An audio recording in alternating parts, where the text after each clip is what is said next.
we do have Ruthe. And this is pretty awesome to have Ruthe here with us. We talk about homegrown, we talk about those at the top of the food chain that have launched from Oregon, and Ruthe is one of those, and you see her bio here, and I can read it, but I took up Ivan's time by reading part of his. Ruthe, I don't know. Do you want to read yours? You all want to read Ruth's? It's extremely impressive. For us to have Ruthe here from the office of the White House and of Science and Technology, and have her share her dream and ideas for what could happen nationwide. We're very privileged to have her, but she herself is a Champion of Change recipient, and she may reflect on some of that. So we're impressed. We're going to give you all the time possible, Ruthe. Is there a secret to this microphone that we've established? Don't cover up the antenna at the bottom. Okay, great.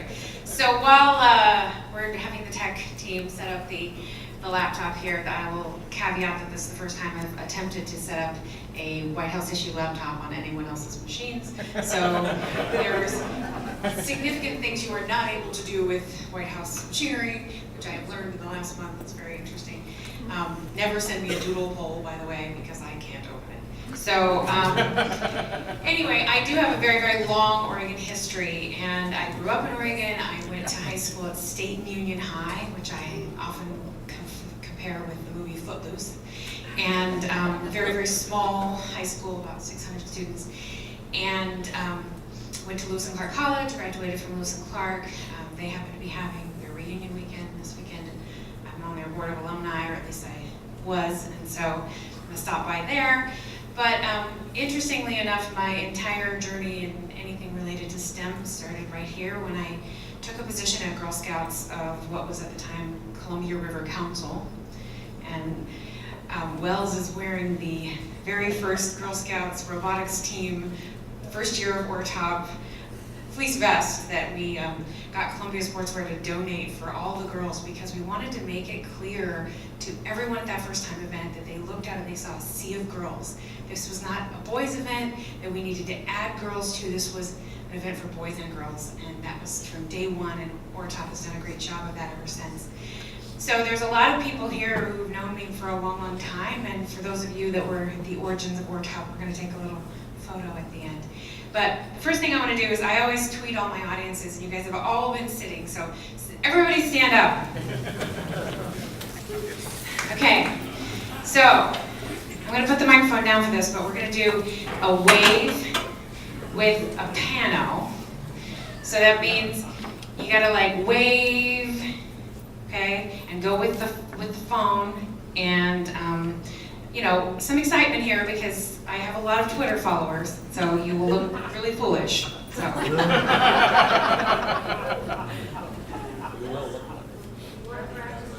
We can do a practice one. Okay, that's a good idea. Okay, so rehearsal. Okay, so we're going to start here, and I want to see. You know, okay. So this will be the practice piano. Okay, ready? Go. Excitement! Okay, we don't have to do that again because you did really well. Okay, so as was mentioned, there are, Oregon has been a leader for a long time. So Oregon was the first Girl Scout Council to have robotics. And for those of you that mentioned the Girls Collaborative Project back in 2001 or something, what was then the Pacific Northwest Girls Collaborative gave a grant to Bruce and I that launched Lego Robotics in Girl Scouts day camps, and Kathy and Joe were hired to create the curriculum for that. I mean, it goes way, way back. She wrote the grant. We've had this fun, fantastic, long-time partnership, and it's just cool to see so many. We have champions of change from Oregon, Beth, Dina from over in Vancouver, and then this last week, John Ebergall from Sherwood High School was named a champion of change for making, and really, really fantastic leadership from Oregon. And so I'm excited to be here because I think Oregon CSTA is the first CSTA chapter to get any kind of major grant from a state or anyone to do some of this work, and I love that model. And I was at a meeting with the CEO of CSTA yesterday, and I mentioned, I was like, hey, we have a model here where the chapters can lead, they can own their own communities, they can build their own ecosystems, and that's really, really powerful. I also want to talk about sort of so I have a degree in communications in German, and no longer fluent in German, it's been a number of years, but I'm not an engineer, and oftentimes people are like, well, how did you get into the STEM thing, or what are you doing? And I was one of those kids that math for me in high school and middle school was really disjointed. I went to a lot of different schools, had a very inconsistent upbringing, and I remember leaving middle school, they were like, you need to take remedial, long division when you get to high school, and I'm like, no, I want to shoot myself, this is horrible. So I took algebra, I rebelled and took algebra, and I remember my algebra teacher, I was like, oh, this is so logical, this makes total sense, this is so easy. And it was because I had a really good teacher that made it that for me. And then I went through high school, and I had all these dreams of being in advertising and architecture. I was interested in architecture.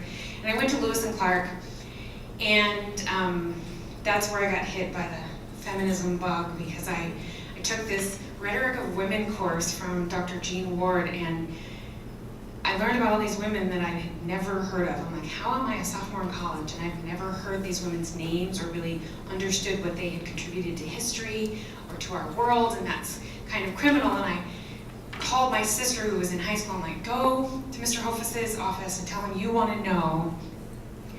I gave her a list. I'm like, who are all these women? How come I'm not learning about them? And he said, well, we can do a unit on presidents' wives. And so that made me mad, right? That made me mad. And so then my senior year, I had to take, how you have to take 2 science classes to graduate college. So I had taken Rocks for Jocks previously, and that's not the actual name, but that's what everyone called it. I think it was a geology or something. And then I took Physiology of Nutrition from Dr. Janice Lochner. And I was senior, I had senioritis. I'm like, just gotta get out of here. So on the first day, I went up to go ask her to let me take it pass-fail. And the first thing she says is, I don't let anyone take my class pass-fail, don't bother asking me. And I'm like, oh, crap. And so I turned out to be one of the best students in that class. She asked me to mentor other students. I could probably repeat for you the entire, Krebs cycle. Everything she taught, it just clicked with me. And 3 years ago, I was invited to be on a panel with her about women in STEM at Lewis and Clark. And it was just so great. And I told her, I was like, you were my teacher in 1991 that made me realize that I could actually do this kind of stuff. So I think how are we doing? I probably was meant to be a mechanical engineer. Yay! But as it turns out, my brother's an industrial designer, my sister's a chemical engineer, my mother and father were both total makers who made everything in our lives. And so instead I've decided that it's my calling to manufacture engineers instead of be an engineer myself. So that is what I've been doing for the last 10 to 15 years. And prior to going to the White House, which I've only been there a month, I was Chief Strategy Officer of the National Center for Women in IT. So if you've heard of the Aspirations in Computing program for girls, if you've heard of the Tecnolochicas campaign on Univision for Latinas, those were some of my projects.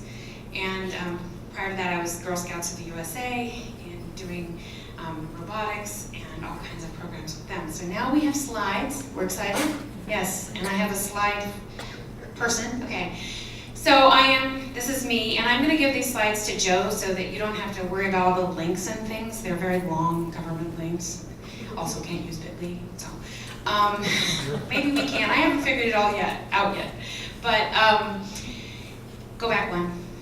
I just want to clarify something about computer science for all. So I have joined the the White House to focus on tech inclusion. My title is Senior Policy Advisor for Tech Inclusion.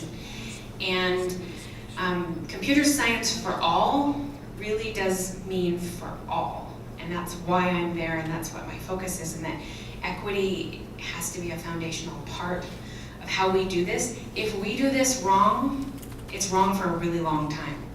It's been wrong for a really long time. So more of the same and a bigger amount of what we've been doing is not going to get us equity. We need to think really strategically and creatively, and we're very smart people, but this has to be a foundational thing. So one thing I want to say about equity is there are 3 critical components if you kind of break it down in your head. Everybody talks about diversity. Diversity is really just the measurement of who's in your room, right? It's a numeric measurement, who's in the room. Access is who has keys to that room. Who can get to that room, who has the transportation or the social capital, all the things that it takes to get into the room.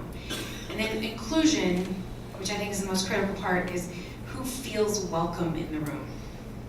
Right? You can have all the spaces and classes in the world, but if a child of color or a low-income student or a girl doesn't feel like they belong there or have microaggressions and things that push them out, they're not going to stay and thrive. So you have to look at all those components, and it's not just an issue of counting and inputs, it's an issue of the entire environment and the way you talk. And so you may have seen there's some uproar over a conference in Vegas, big tech conference sponsored by big tech companies, that at their opening door had a Ferris wheel of women in bikinis as like a decoration. And you cannot tell me that you value the contributions of women as engineers and colleagues when you put half-naked women on a Ferris wheel to rotate at the entrance of your conference. Like, those things are happening not during the Mad Men era, they're happening yesterday. So this is something that is critical that we have to change across not just K-12, but all the way through the system. There's no point in creating a whole bunch of kids that go into a system that's going to spit them right out. So I can talk about that stuff all day long, but I know you want to hear about other stuff. So as you probably know, in January, President Obama announced Computer Science for All. This was really, I know, and Joanna knows, there's been years of work that have gone into getting to the point where the president stood up to the entire world and said, computer science is a priority for this country, it has to happen. And it was a pretty big deal, and there's a video online you can watch, STEM education. 9 new states have since January passed legislation that computer science either counts for math or science, or is a priority for their state for funding or focus. Some major cities and states have said they're going to do it for everyone. So Chicago is requiring every student to take a computer science class. New York City has stepped up, which, you know, New York City is arguably as big as many, or bigger than many states in terms of their capacity and size. And then Arkansas, the governor of Arkansas has said this is critical and we're going to do something about this. And you think about that from a competitiveness standpoint, right? If your state has the people to hire, that's where the companies are going to be and locate.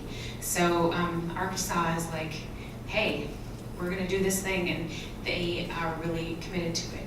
So Rhode Island is also moving forward with a national commitment. So that's something I'd like Oregon to think about. We can talk about that in a second. 27 governors have written a letter to Congress to ask for them to pass some funding for computer science. So we had 400 million social media hits on CS for All. So use the hashtag, and it's 4, not the number 4. 30 states now count computer science towards high school graduation. When I was chair of Computer Science Education Week in 2012, it was 9, 10 states. Like I said, 100 commitments. We have a new AP course rolling out nationwide called CS Principles that's available, and that is a course grounded in principles of equity. You probably know the previous AP course was pretty much just Java, and CS Principles is more broad. There's also Exploring Computer Science with AP course that helps kids who haven't come in with a lot of home access and preparatory privilege. And Joanna can tell you all about that. It's like sweeping the nation, and it's one of the really vetted approaches that has been proven by research to work for underrepresented kids. Looks like we're going to have 25,000 teachers trained in various ways across the nation, and we have a bipartisan bill into Congress for $250 million. So a lot of progress made in 6 months just by putting that postcard up and saying this is important. So in terms of opportunity, click it again, unless yay, okay, so there's $120 million over 5 years from the National Science Foundation for teacher education and support for teachers in computer science. There was a Dear Colleague letter issued on that a few months ago. That money is going to continue to roll out over the next 4 years. The NSF has established a national listserv for teachers, and I'm going to share all these links, so don't write them down. There is a community online. It's called CS10K right now. It's going to change to CS for All shortly. That is a community of practice that teachers can join to talk to each other about this work. There's some courses that I've mentioned, APCS Principles, Exploring Computer Science, Bootstrap, and there's a few others that are research-based, vetted, funded by the NSF, done by PhD education researchers that you can take. You can get that curriculum, you can work with those providers and have that in your schools. You don't have to create curriculum from scratch. There's also a new project with NSF and the Infosys Foundation and Donors Choose, where any teacher who goes online and puts up a project on Donors Choose for professional development in computer science, Donors Choose will, Infosys will match it 100%. So if you need $1,000, you raise $500 from your community, Infosys will match it. So I know there are 2 Oregon schools on the list right now, so if anyone in here is willing to write a check, it'll be matched 100% by, one of them is Albany, and I think the other was Eugene. So somebody go on to Donors Choose and fund those 2 programs, please, because then they'll get their PD paid for. So any school districts or teachers can start signing up for that funding stream. So the Department of Education is also a big partner in Computer Science for All. They've done 3 critical things. Now, the Department of Education, if the money comes through from Congress, they'll be the ones administering that money. But what they've done right now is, 1, clarify through a Dear Colleague letter all of the different funding streams and ways that computer science can be funded, and made it clear to everyone so you don't get the top-down problems that computer science is part of STEM and that any funding allocated for STEM can be used for computer science education. So there's some clarifications in that Dear Colleague letter. So you can print that out, and if you have any trouble at your district or anywhere in your state level, you can say this has been guidance from the Department of Ed. The other is the I3 grants. You have a very short period of time to apply for this, but there's $100 million. The grants, I think, start around $2 to $3 million. And those are based on their tiered evidence grants, so the more evidence your project has behind it, the more money you get. And those have STEM and CS as a priority. Those are innovation grants for underserved communities. And that's July 15th, you gotta get those in, but we're really pushing everyone to get as many CS-related grants into that pool as possible. And there's a reason for that. So people don't allocate resources when they don't perceive demand, right? So if every application you're getting is coming from biology, then you're like, well, there's all this demand for biology. We need to allocate more money to biology, right? So if we get a lot of applications out of the gate for CS, the people in charge are gonna go, oh, we're gonna have to allocate some more resources to CS. So there's a strategy behind this. So please consider that process. And then there was a Dear Colleague letter issued on guidance around equity and Title IX in CTE programs. So many of the CTE programs out there, the girls are in the nursing and the pre-med stuff and the dental hygienist stuff, and the boys are in the tech and the pre-engineering stuff. So there's been some strong guidance from the Department of Education on the fact that this is a Title IX issue and girls are not included in the CTE programs that are technical. And then boys are not included in the nursing. Like, that is critical. Okay, so what I want you to do, I want you to don't wait, lead. So we, Oregon, have a history of leadership, and there is an opportunity to step up as a state. I'd love to see a big declaration of CS for Oregon. I'd love to see movement among all the community partners. You have a great ecosystem here to move fast in this state. Industry, we have a couple of major opportunities. One is we need people to fund teacher education. That is the most critical piece, is that kids go to a school where they can actually take a computer science class. And one of the most tragic things is when we put all this money into extracurricular programs and then they go back to a school with zero. They need the complete wraparound of both the extracurricular and the in-school experiences that support a kid's engagement long-term. And we need to influence your policymakers, whether it's your state or your national representatives, that this is a priority for funding, whether it's state funding or national funding. So industry people have a lot of pull in that way. Share your accomplishments. So one of the things that I can do from the White House is I can elevate the conversation about things. So I'm going to be celebrating the accomplishments related to CS for All at the anniversary of 6 months, which will be July 30th. So I would like to hear, we have done X. Oregon has trained X number of teachers. Oregon has gotten this grant. This organization, that organization, I'm going to have a big push around all the accomplishments. So you can email those to me by, I think I said, July 5th, and very concise, right? So it needs to be concise and clear, measurable, with X plus Y equals Z kind of situation.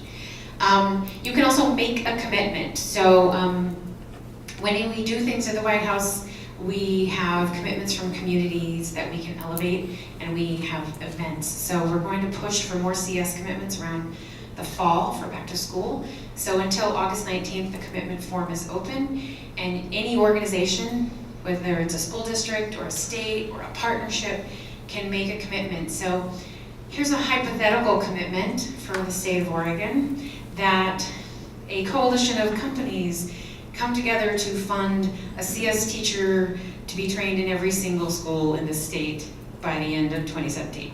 There you go. So make that happen and put it in the form. And then the parties that are involved will be potentially invited to celebrate that at the White House. Can't guarantee anything, but commitments and commitment makers, and you've been, so you know what it's like. There's an opportunity to use that voice, that national voice, to elevate things that are great so that other states can copy them.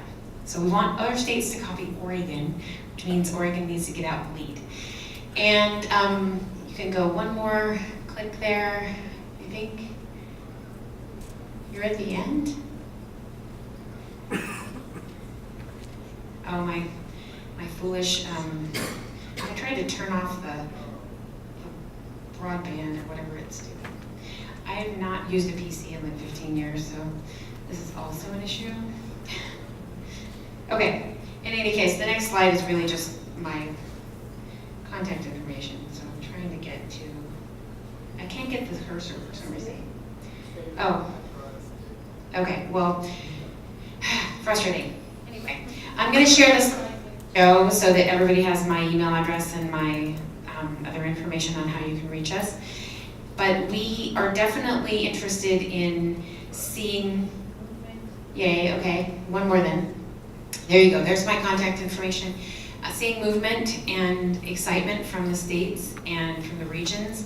There's such a great ecosystem here. It's just a really great ecosystem of people and partners and tech companies, and commitments can be big and small. It could be, we're going to train this many teachers by this time, or it can be, huge, the state of Oregon is going to commit to computer science for all students.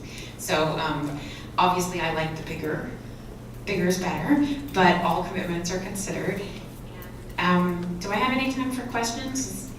We'll give you time. Okay, I don't know what time it is, so, does anyone have a burning question? Yes, we get sniffed by dogs every time we go in the building. Yes. On the items of the sort of records to date that you were presenting, I'm curious if you had any more information on how those cities like New York and Chicago are planning to actually deliver on that promise to require computer science when while we're doing great, we don't have enough educators. Right, nobody has enough educators, right? That's the critical piece here, is there are not enough teachers to do this work. And one of the things that I think is really important to get out to the folks in industry, they really don't have an understanding of the fact that there are literally virtually no teachers in the schools, no classes being taught, and that that's a huge void that needs to be filled, and they can simply, you know, write a check to train that teacher. Like that needs to happen immediately. So I think the best strategy is to connect up your core team with the core team for Chicago or Arkansas or New York, so you can talk to them directly. And as we grow this movement, the goal is to have sort of some like entities and states to be able to talk to each other and kind of share. In some cases, you know, with Chicago, they said, we're gonna do this, and now they're figuring it out. So it's hard. It is not an easy thing to do. New York, their CS for All work predated CS for All from the White House. So they came together a couple of years ago and made a commitment to get CS into all their schools. And if you think about the size of the New York City public school system, it's just an enormous thing to fix. And so they formed a group called CS NYC that sort of, I would compare it to being the conductor of an orchestra. They kind of conduct all the different things that are happening. They're not doers, they don't train teachers, but they bring in the right people, and they mostly raise money to make it all happen. They're fortunate, it's New York, you know, they have access to a lot of capital. So there's gotta be different models for how this works. You guys have a really great head start. And, sorry, better. You have $750,000 to get you off the ground, which is fantastic. But I would recommend you take that kernel of what you've started and you use that as a leverage point. You say to your funders and your partners, we need your help to massively scale this up and leverage all this. We're building an infrastructure, we're figuring out how to do it. We need 5 times as much money to train all these people. And I think also standards are underway, certifications are underway. In the short term, we need to take the teachers that are in the schools. So are there any people here from like math teaching, physics teaching, right? So there are other teachers in the schools. I've even heard of English teachers, librarians being trained to do these kinds of courses. There's a wonderful curriculum called Bootstrap that's situated inside algebra.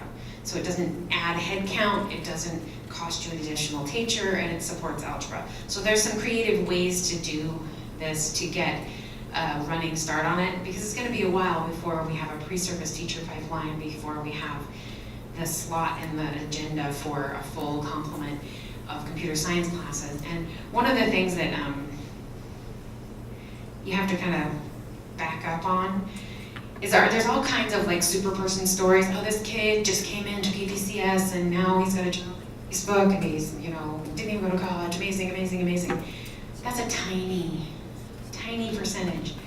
That's like the John Elway of computing kind of story. But the reality is there's a lot of jobs, a lot of opportunity for people at all different levels. You don't have to be a genius to do this. And so that whole message around, we need to start celebrating the opportunity and this is a skill that you can practice and learn, as opposed to the wunderkind superstar stories that get told a lot of the time. I'm okay with wunderkind teacher stories, those are cool. But not on the kids. One of my students, Jaden, did a project in a summer institute at MIT on the image of women in movies and TV in technology. And her hypothesis was that, you know how on all the shows, like on NCIS and stuff, a woman who's in tech is like kind of gothy and like edgy and has that kind of alternative look. And her hypothesis was that for middle school girls, that image was kind of off-putting. That wasn't necessarily the kind of woman I wanted to become. That didn't turn out to be the finding. The finding that number one thing that kept girls at middle school from considering that pathway was they perceived those women to have started at 9 and that they were too far behind as middle schoolers to make it. Okay? So careful with the Wunderkind stories, because what those stories tell kids is that that they've already missed the boat. And the other piece of that is that much like, you know, you're not born a lawyer, right? But you're expected to be sort of born an engineer. We talk like that all the time. He's an engineer guy, he's a network guy, and we have all this language in the way we talk, the way we communicate that perpetuates this sort of glass slipper of who is the person that's in that role. And so I think it's critical to flip the script on that. And one of the things if I win the TED Prize or something someday and I get millions of dollars to do whatever I want, one of the things I want to do is a whole campaign around math. Because you would never, in a million years, sit down at a restaurant and be like, read me this menu, I can't read. Right? That's embarrassing. You would never publicly declare and laugh about your inability to read. But parents, people, TV hosts, all the time, like, oh, I can't do the check, or I'm no good at math, math's not my thing. Yeah, if you need figure out 30% off something you're buying, you can do math. Everybody can do basic math. Everybody does it all the time. But we throw it out there like it's no big deal. And I actually heard, you know, the horrible public radio pledge drive that you sit through for about 3 weeks, every 3 weeks. They were on the radio and they're like, we just need 10 more pledgers to give this, oh, I can't figure out that math. Like, really? You're on Colorado Public Radio and you're telling me you can't do the basic math of, you know, $90 times 10 or whatever the number was, but that message to our kids of the innate ability of being technical. There are people, obviously, you know, I would argue that Alicia Keys is a musical genius. Possible Mozart, though he had a very driven father, but possible lots of people have been musical geniuses. That does not stop millions of people from learning the music. So I think we need to, you know, check ourselves on the narrative there and really focus on the growth piece of this and the practice piece of this. And are you going to, you know, be the top person that builds the app that, you know, disrupts everything? Maybe. Are you going to be a well-employed person that has a home and has a secure future and contributes to your local community? That's good too. And so just keep those things in mind as you're spreading the glory and the stories of computer science education. Thank you.